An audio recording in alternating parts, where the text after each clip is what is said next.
Hello everyone, welcome to another video. In this video, I will show you how to increase Cash App limit from 2,500 to 7,500. So basically, before we get started, make sure to subscribe down below and comment down below if you have any issues within the Cash App. I'll be able to record another video on that. So let's get started. So as you can see, to basically increase the Cash App limits, usually Cash App lets you send and receive up to $1,000 within any 30-day period. However, if you want to go and bump that up to 7,500, you will need to have verify your identity using your full name, date of birth, and your SSN.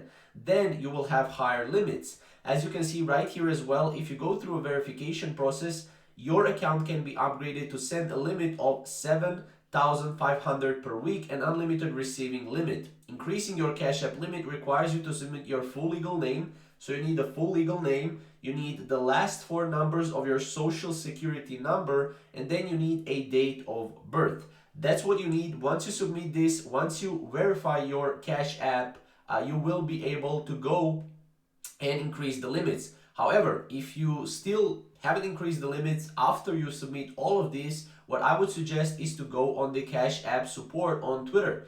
Twitter has some great support platforms here, so you can just go and message them directly and you can explain your problem and they will be able to solve your problem really easily and really quickly. That's how easy it is. So yeah, if you have any questions or comments regarding this, definitely comment down below and we'll see you in the next video.